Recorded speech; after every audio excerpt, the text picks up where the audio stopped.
अस्सलाम वालेकुम। आज का टॉपिक जो हमारा है वो है सेलोग्राफी। तो सेलोग्राफी जो है इसको रेडियो सेलोग्राफी भी कहते हैं। ठीक है, सेलोग्राफी का मतलब ये है कि हमने स्लाइवरी ग्लैंड्स को देखना होता है बेसिकली। ठीक है, आपकी अगर इस प्रोसीजर की डेफिनेशन है तो वो ये होगी कि radiographic examination of salivary glands and salivary ducts. ठीक है, तो इसमें क्या होता है कि हम आपके पेशेंट जो है उसके स्लाइवरी ग्लैंड्स को देखने के लिए कि उसमें कोई abnormality है उसको देखने के लिए हम उसके स्लाइवरी ग्लैंड में कंट्रास्ट को इंजेक्ट करते हैं। ठीक है, और उसके बाद फ्लोरोस्कोपी के थ्रू हम रेडियोग्राफ्स लेते हैं, हम रेडियोग्राफिक मॉनिटरिंग करते हैं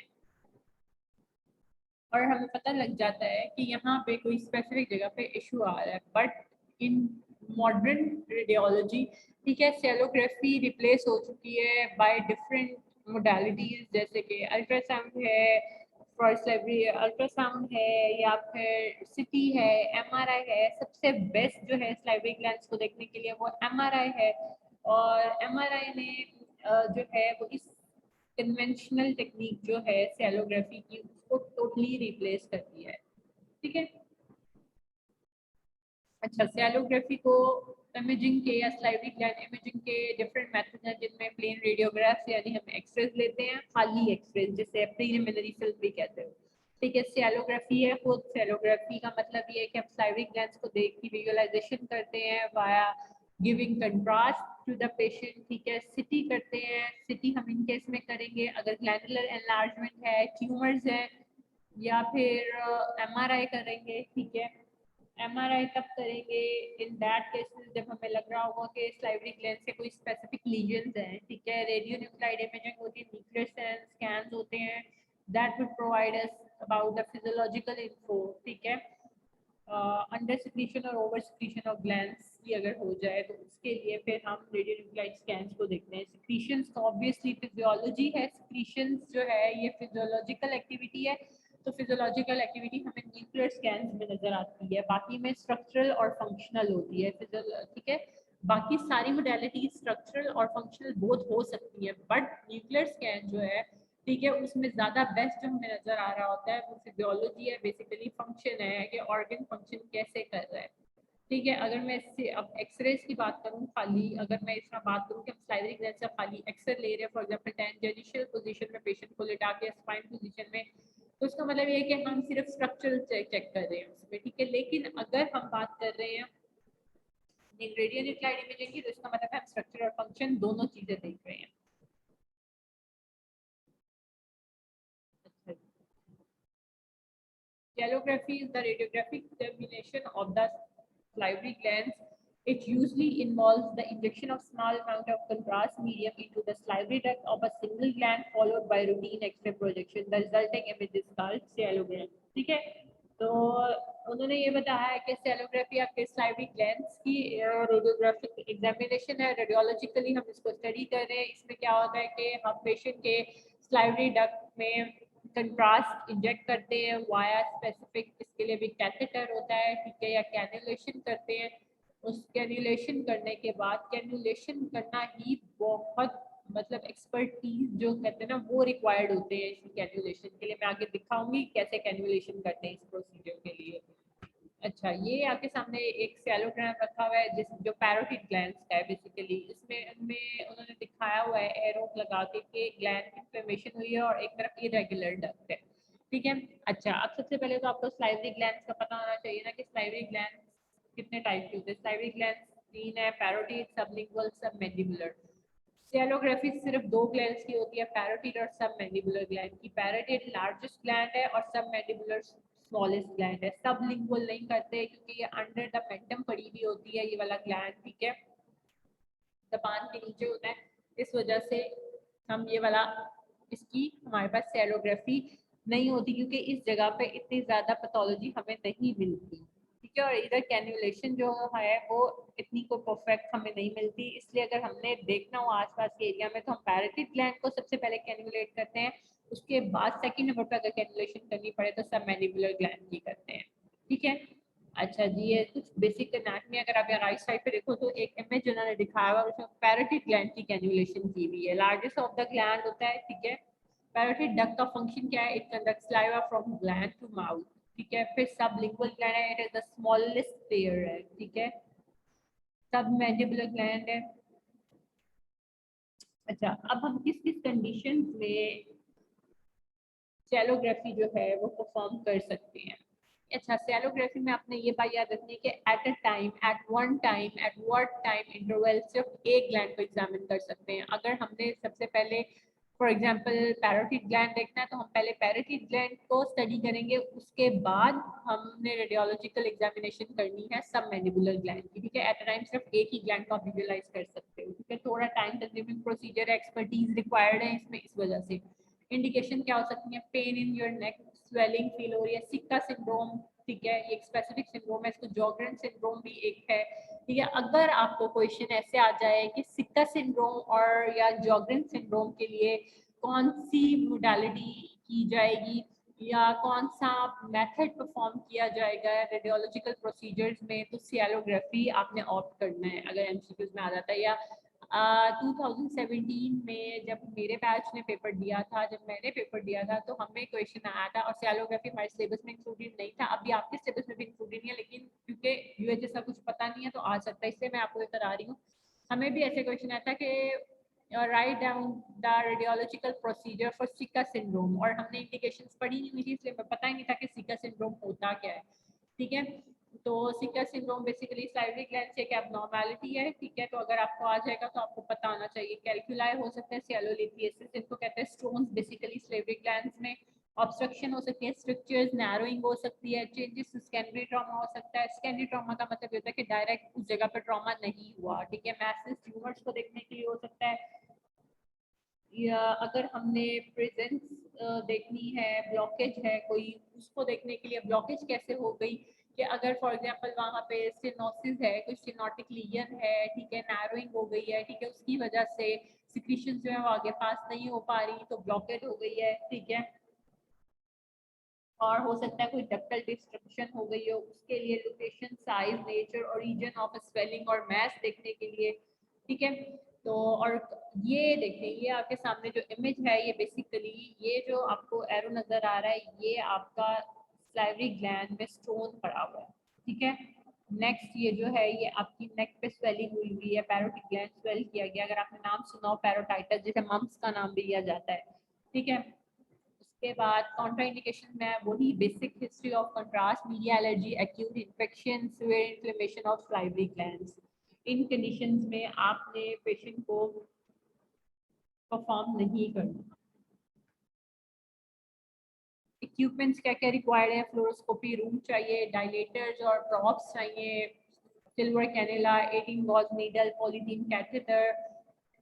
स्पेसिफिक जो सैलोग्राम के लिए कैथेटर यूज हो रहा है उसको रेबिनोव कैथेटर कहते हैं, रेबिनोव, RABINOV, रेबिनोव कैथेटर कहते हैं, ठीक है। 18 गॉज सैलोग्राम नीडल यूज हो रही होती है।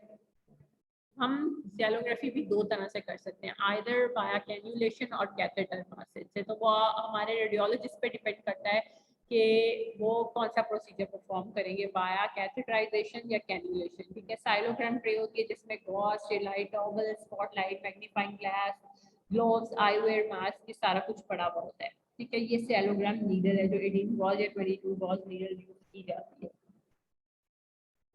ये सेलोग्राम ट्रे है, इसमें गॉज वगैरह, ठीक है, सारा कुछ पड़ा हुआ है, इंजेक्शन पड़ा हुआ है, कॉटन पड़ी हुई है।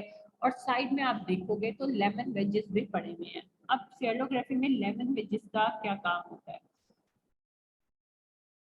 क्योंकि हमें पता है कि जो सब मैंडिबुलर डक्ट होती है ना, ठीक है, वो आपकी जो टंग की फ्रेनिलम होती है, यानी जब हम टंग को ऊपर उठाते हैं तो जो नीचे वाली जगह होती है, ठीक है, जिससे हम कहते हैं ये तालू, जिस जगह को हम कहते हैं, ठीक है, बेसिकली वो फ्रेनिलम ऑफ द टंग है, जहाँ से हमारी अटैचमेंट हो रही है ना नीचे हार्ट बोन के साथ, ठीक है। बेसिकली वहाँ पे आपकी सब मैंडिबुलर डक्ट होती है, ठीक है।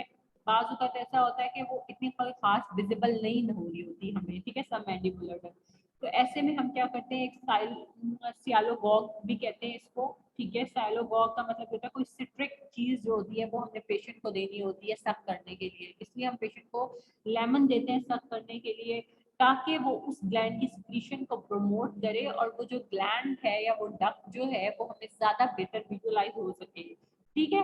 और उसकी सिक्रीशंस जो है, ठीक है, उन सिक्रीशंस की वजह से वो डक्ट जो है वो इजीली आइडेंटिफाई हो सकेगा। डक्ट ओपन हो जाएगी जैसे हमने पेशेंट को लेमन दिया, उसने सक किया, ठीक है, हम साथ साथ मॉनिटरिंग कर रहे हैं, ठीक है, तो हमने क्या देखा कि डक्ट खुलना शुरू हो गई आहिस्ता आहिस्ता, तो इसका मतलब है आइडेंटिफिकेशन आसान हो गई ना, इसलिए हम पेशेंट को लेमन वेजेस भी सक करने के लिए देते हैं इस प्रोसीजर में। बट क्योंकि अब तो ये रिप्लेस हो चुका है फ्रॉम सिटी और एमआरआई, तो बहुत कम परफॉर्म किया जाता है। अगर कोई स्पेसिफिक, अगर हमने सिर्फ एक ग्लैंड को विजुअलाइज करना होगा तो उसके लिए अब हम ये सैलोग्राफी परफॉर्म करते हैं, अदरवाइज हम एमआरआई सिटी को ही प्रेफर करते हैं, ठीक है। इसमें पेशेंट प्रेपरेशन ये है क्योंकि जाहिर बात है टंग आ रही है, इसमें माउथ का पार्ट आ रहा है, तो आपने देखना है पेशेंट को कोई पियर्सिंग ना हो लिप्स पे या टंग पे, ठीक है, कोई मेटल ब्रिज वर्क या ब्रेसेस ना लगे हुए हों, gate detail history and consent of the patient. अच्छा, कंट्रास्ट मीडिया जो हमारे पास सैलोग्राफी है, इसमें दो तरह का कंट्रास्ट मीडिया यूज हो रहा है, आइदर वो आयोडीनेटेड भी हो सकता है, ठीक है, या वाटर बेस्ड भी हो सकता है। वाटर बेस्ड जो है, सॉरी, वाटर बेस्ड हो सकता है या ऑयल बेस्ड हो सकता है। वाटर बेस्ड जो है वो आइदर आयनिक है या नॉन आयनिक है, और ऑयल बेस्ड जो है, ठीक है, वो फैट सॉल्युबल भी हो सकता है। अब दोनों में डिफरेंस होता है वाटर सॉल्युबल और ऑयल बेस्ड में। ऑयल बेस्ड जो कंट्रास्ट मीडिया है वो ज्यादा डेंस होता है और उसकी एब्जॉर्प्शन रेट जो होता है वो स्लोअर होता है as compare to water based. जब हम वाटर बेस की बात करते हैं, जैसे कि यहाँ पे लोकम लिखा हुआ है, ये नॉन आयनिक है, ठीक है, ये लेस डेंस होगा लेकिन इसकी एब्जॉर्प्शन रेट जो है वो ज्यादा होगा, ठीक है। अगर हम water based iodinated non ionic की बात करें तो उसमें आइसोवैक आ सकता है, ठीक है। और अगर हम ऑयल बेस्ड की बात करते हैं तो उसमें इथोइडल, साइनोग्राफिन या लिपोइडल यूज होता है, ठीक है। तो ये दोनों कंट्रास्ट का वैसे आपको पता होना चाहिए, आपकी बुक में दोनों लिखे हुए हैं। अच्छा, फिर प्रीलिमिनरी या कुछ स्काउट फिल्म या स्पॉट फिल्म्स ली जाती हैं प्रोसीजर स्टार्ट करने से पहले। Scout films taken to rule out stones, और this film detect conditions that don't require contrast, ठीक है। स्काउट फिल्म्स जैसे प्लेन फिल्म्स लेते हैं, इसमें कंट्रास्ट की कोई जरूरत नहीं होती, विदाउट इनहैंसमेंट ही लेते हैं हम इनको, ठीक है। फॉर पैरेटिक ग्लैंड पहले आपने प्रीलिमिनरी फिल्म लेनी है जिसमें एपी फिल्म लेनी है, आपने AP view of the basically your salivary gland. इसमें क्या होगा, आपने पेशेंट का हेड जो है थोड़ा सा रोटेट कर देना है। फिर लैटरल व्यू है, ठीक है, ये आपने मैंडिबल के एंगल पे लेना है। फिर लैटरल ऑब्लिक व्यू है, ठीक है, इसमें भी आपने ट्यूब को 20 डिग्री स्पेलिक एंगल देना है। फिर सब मैंडिबुलर ग्लैंड के लिए आपने इंफीरियर सुपीरियर ऑक्लूजल फिल्म लेनी है, लैटरल और लैटरल ऑब्लिक व्यू लेना है। अच्छा, आपको अगर एमसीक्यू में आ जाए सैलोग्राफी के लिए इंफीरियर सुपीरियर ऑक्लूजल फिल्म, ये बेसिकली ये व्यू सबसे ज्यादा यूजफुल तब होता है जब हमने स्टोन्स देखने हो स्लाइवरी ग्लैंड्स में, ठीक है। स्लाइवरी कैलकुलाई को देखने के लिए या सैलोलिथियसिस को देखने के लिए इंफीरियर सुपीरियर ऑक्लूजल फिल्म सबसे बेस्ट है। अब सब मैंडिबुलर ग्लैंड हमने देखना है, मैंने आपको पहले भी बताया फ्रेनियलम के पास पड़ा होता है सब मैंडिबुलर ग्लैंड। तो लेटरल व्यू को देखने के लिए आपने क्या करना है, आपने क्या करना है, फ्लोर ऑफ द माउथ को आपने टंग डिप्रेसर रख के, ठीक है, फिर आपने ये व्यू जो है लेना है, ठीक है। उसके बाद टेक्निक आ जाती है। अच्छा, ये जो प्रोसीजर है या टेक्निक है, इसमें आपने सबसे पहले डिफरेंट, आपने पहले ही प्रोसीजर से पहले ही आपने प्रीलिमिनरी फिल्म लेनी है ना, स्पाउट फिल्म लेनी है, ठीक है। उसके बाद आपने अब टेक्निक क्या करनी है, टेक्निक में अब हमने कैन्युलेशन करनी है या फिर हम कैथेटराइजेशन करेंगे, ठीक है। उसमें क्या है, patient is given secretary stimulant 2 to 5 minutes before contrast administration, यानी हमने सियालोग देना है, यानी सिट्रिक एसिड कंटेंट वाली वो चीज़ है, जैसे लेमन वेजेस हमने पेशेंट को सर्व करने के लिए दी ताकि it could open ducts for easily identification, ठीक है। उसके बाद पेशेंट आज टू सक लेमन वेजेस, ठीक है, duct orifice spread with topical anaesthesia, ठीक है, क्योंकि अब आगे जब आप प्रोसीजर देखोगे कि कैनुलेशन कितनी मुश्किल है, उसके लिए पहले एनेस्थीसिया देना जरूरी है, टॉपिकल दोगे, ठीक है। Duct is then cannulated with the help of dilator, contrast administered under fluoroscopic. Contrast आपने 1 ml to 2 ml देना, इससे ज्यादा रिक्वायरमेंट नहीं होती इस प्रोसीजर की, ठीक है। देन इंजेक्शन इज टर्मिनेटेड अगर पेशेंट को कोई डिस्कम्फर्ट फील हो रही है या वॉमिटिंग नॉजिया फील हो रहा है, आपने फॉरन इंजेक्शन देना बंद कर देना है, ठीक है। और इंजेक्शन आपने जो देना है वो मैनुअली देना है, यानी खुद अपने हाथ से देना, वरना तो मैकेनिकल इंजेक्टर्स होते हैं, ठीक है, अब तो ऑटोमेटिक इंजेक्टर्स भी आ गए, लेकिन आपने कंट्रास्ट मैनुअली देना है। Make sure that the duct is not overfilled. Overfilled होगी तो इमेजिंग कॉम्प्रोमाइज होगी हमारी। Radiographs taken immediately after contrast has, जैसे ही कंट्रास्ट जाना शुरू हो जाएगा, हम फ्लोरोस्कोपी पे देख रहे हैं तो आपने रेडियोग्राफ्स देना स्टार्ट कर देंगे। आफ्टर टेकिंग रिक्वायर्ड इमेजेस, जब हमें रिक्वायर्ड रेडियोग्राफ मिल जाएगी एरिया ऑफ इंटरेस्ट की, patient is again asked to suck lemon to evacuate the contrast, फिर हमने दोबारा से पेशेंट को कहना है कि वो एक जो है लेमन, ठीक है, पीस सक करे, ठीक है। उससे ये हुआ कि जो भी कंट्रास्ट है, ठीक है, वो निकल जाएगा। और हमने फिर ड्रेनेज चेक करनी होगी, और ड्रेनेज चेक करने के लिए हम पोस्ट सिक्रेटरी या पोस्ट कंट्रास्ट फिल्म लेंगे। Take post procedure या delayed film 5 minutes approximately to confirm evacuation of contrast and to look for celiactasis. Celiactasis क्या है? डायलिटेशन हो जाती है बेसिकली किसी भी abnormality की वजह से, जब salivary glands की डायलिटेशन हो जाती है, ठीक है, डायलेशन हो जाती है, उसको हम celiactasis कहते हैं। बहुत इजी प्रोसीजर है ये, सिर्फ आपको एडिशनल में, आप जितने भी प्रोसीजर आने वाले 1-2 दिन में कराऊंगी वो सारे एडिशनल प्रोसीजर हैं, ताकि अगर आपको क्वेश्चन आ जाए तो एटलीस्ट मेन इंडिकेशंस के थ्रू आपको पता हो। जैसे अब जॉर्गन सिंड्रोम या सीका सिंड्रोम का अगर कोई पूछ ले तो आपको पता हो कि यार सेलोग्राफी को देखने के लिए, ये सेलोग्राफी के थ्रू हम इनको देखते हैं। ये सारा प्रोसीजर अब एक्सप्लेन किया गया जो हमने पहले पढ़ा है, अब उसको उन्होंने विजुअलाइज करके आपको दिखा दिया है, ठीक है। अच्छा, ये पेशेंट है, पेशेंट को आप देख रहे हो कि हमने कैन्युलेशन कर दी है पेशेंट की, ठीक है, कैन्युलेशन हो गई है, तो ये रेडियोग्राफ ऐसा कुछ नजर आ रहा है, ठीक है। ये बेसिकली आपका पास जो है ये नीडल शो हो रही है, या आपका कैथेटर भी हो सकता है, ठीक है, जो भी आपने इंसर्ट किया है। ये जो पिक्चर है ये आपको शो कर रही है, ये कैन्युलेशन कर रहे हैं हमारे रेडियोलॉजिस्ट जो हैं या टेक्नोलॉजिस्ट जो हैं, ये बेसिकली डक की कैन्युलेशन हो रही है वाया कैथेटर, ठीक है, या जो हम टी गॉज नीडल यूज की गई है, ये भी आप कह सकते हो, ये कैन्युलेशन हो रही है, ठीक है। कैन्युलेशन होगी तो उसके बाद आपका ट्रांस देना शुरू हो गया ना, जैसे आप कह सकते हो कैनुला लगाते हैं ना, ठीक है, जिस वक्त हमने आईवी ड्रिप लगानी होगी तो हमारे हाथ पे कैनुला लगता है ना, उसके बाद हम आईवी देना शुरू करते हैं, इसी तरह यहाँ प्रॉपर कैन्युलेशन होती है, और यहाँ पे, ठीक है, फिर आप आहिस्ता आहिस्ता, ठीक है, कंट्रास्ट देना शुरू करोगे। और आपने, अब जाहिर बात है, हमने डक, अगर हमने फॉर एग्जांपल सब मैंडिबुलर डक देखनी है जिसको वॉर्टन डक भी कहते हैं, ठीक है, सब मैंडिबुलर ग्लैंड की जो डक है उसको वॉर्टन डक कहते हैं, अगर हमने वो देखनी है, मैंने पहले भी बताया ये फ्रेनिलम होता है बेसिकली ये पार्ट, ठीक है। तो इसकी डायलिटेशन भी जरूरी है, ये डायलिटेशन कैसे, मैंने शुरू में इक्विपमेंट में बताया था, डायलेटर यूज किया गया है, ठीक है, डायलेट करोगे इस जगह को, कैन्युलेशन करोगे, उसके बाद कंट्रास्ट देना शुरू करोगे। अगर तो कोई स्ट्रक्चर है वो यहाँ पे नजर आएगा, ये आपकी नॉर्मल डक्ट है, वार्फरिन डक्ट है, ठीक है, ये सब मैंडिबुलर आपका ग्लैंड शो हो रहा है, और ये यहाँ पे अगर कोई स्ट्रक्चर नैरोइंग है तो वो यहाँ शो हो रहा है। आफ्टर केयर या कॉम्प्लिकेशन में पेन हो सकता है, डक्ट ऑरिफिस डैमेज हो सकती है ऑब्वियसली क्योंकि आप कैन्युलेशन कर रहे हो, ठीक है, रप्चर हो सकती है डक्ट आपकी, कोई इन्फेक्शन हो सकता है, और कोई आफ्टर केयर इतनी वो खास नहीं होती है। अगर पेन है तो उस केस में एनाल्जेसिक आप पेशेंट को दे सकते हो।